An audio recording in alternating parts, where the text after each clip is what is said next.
Saludos colegas, hoy estaremos hablando un poco sobre el comportamiento de los niños y adolescentes y la influencia de la familia en este contexto. Mira, en el aprendizaje existe lo que se le llama el A, B, C y D.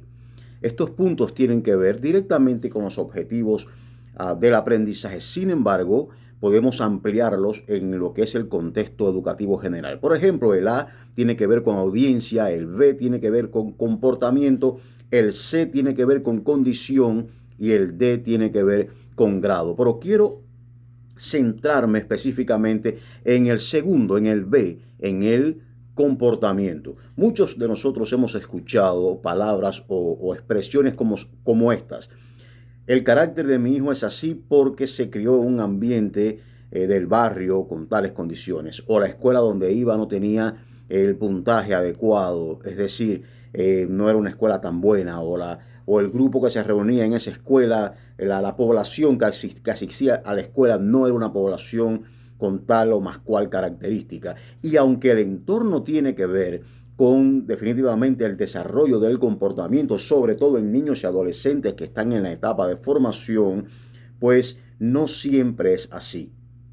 Muchas veces buscamos justificaciones para quitarle la importancia que tiene lo que es la influencia de la familia en el desarrollo y el comportamiento de nuestros hijos. Es muy importante saber, una familia que no cuida los límites van a ser hijos que no tienen límites. Una familia que no tiene estructura, pues probablemente esos niños van a crecer sin estructura y serán personas jóvenes y adultos en una sociedad que no va a tener ni límites ni estructura, y entonces pues ahí es donde comienza a acrecentarse los problemas sociales dentro de un determinado grupo de personas. Ahora, es muy importante que tengamos nosotros como padres la responsabilidad de saber que la educación de nuestros hijos comienza en la casa, comienza en el hogar. En la escuela pública o escuela privada, van a tener otro tipo de conocimientos profesionales que lo van a recibir para desarrollar una determinada acción laboral en la vida o intelectual. Pero lo que es el desarrollo del carácter, el desarrollo de las emociones, tiene que comenzar inevitablemente en la casa, y se comienza no por precepto, no por palabras, no por mandato, se comienza por ejemplo, y es ahí donde los padres tenemos que dar el ejemplo claro a nuestros hijos. Quiero hacerte una breve historia. Mira, desde que comenzó este curso escolar, uno de mis hijos comenzó a recibir unas notas de otro joven que quería pelear con él. Hablamos con mi hijo en relación a tener cuidado con esas cosas, a que no debía llegar a ese punto, que debía conversar con los principales de la escuela, tener las cosas claras, y él fue haciendo todas estas cosas paso por paso. Este jovencito no estaba en la escuela de mi hijo hace un mes. Fue trasladado a la escuela de el hijo mío. Por lo general, cuando a mitad de curso se cambia a un alumno de escuela, tiene que ver con mal comportamiento. En ocasiones es porque se mudan de lugar, etcétera, pero en muchos casos, en mi experiencia, es porque ha tenido algún tipo de problema en la escuela anterior y ha sido movido a otra escuela. Pues bueno, ayer en la tarde recibí unas fotos de mi hijo mientras yo estaba manejando, y la parte derecha de su cara, más bien una de las partes de la cara, estaba golpeada, un ojo amoretado, bastante golpeado. Yo me preocupé, ¿qué fue lo que pasó? Dice, mira, papi, cuando fui a entrar a mi carro, mi hijo tiene 17 años.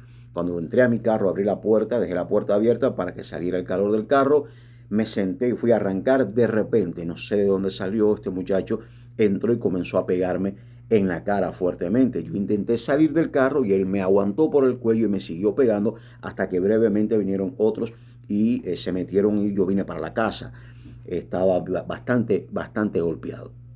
Se comenzó el proceso que se tiene que hacer al respecto, tanto en la escuela como con las autoridades. Y ayer yo noté a mi hijo bastante tranquilo, bastante relajado. Dentro del proceso que estamos haciendo hoy en la mañana, lo llevé a su doctor de cabecera para tener un informe clínico, un informe médico visual de su médico de cabecera, por si es necesario presentarlo. Así que lo noté bastante callado en el camino y en alguna etapa del camino me dijo, papi, me siento muy molesto. Ayer estaba tranquilo, pero mientras más pasa el tiempo, me siento muy molesto. Estoy mal, tengo deseo de hacer algo, no quiero quedarme así. Apreciados amigos y colegas, entonces ahí se tuvo que activar rápidamente lo que es el sistema de educación familiar. Porque podemos hablar de educación hacia otros alumnos, hacia una población más grande, pero ¿qué pasa con la educación de la casa? Entonces ahí tuve que activar rápidamente un proceso de educación padre e hijo y comenzar a aconsejarlo en cuanto a cómo debe hacer las cosas. A que la ira muchas veces es justificada, pero siempre y cuando tengamos control de ella, que no podemos permitir que el enojo o la ira nos controle a nosotros y hagamos algún tipo de acto motivado por un enfado, por ira, por molestia.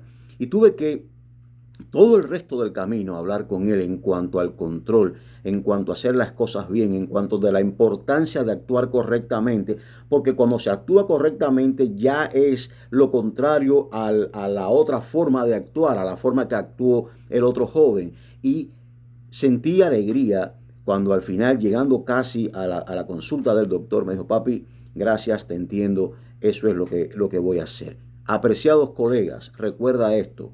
Ahora te estoy hablando a ti como padre, como tío, como abuelo, como hermano.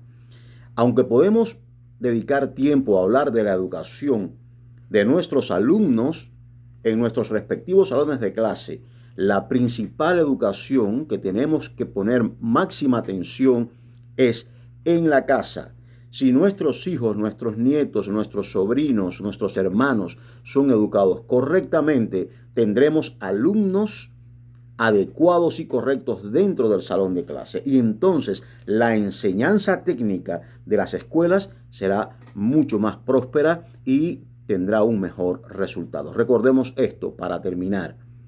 La principal educación comienza en la casa. Vamos a preocuparnos porque los que dependen de nosotros tengan una educación correcta en la casa y esta educación, esta enseñanza puedan transmitirla a nuestras escuelas.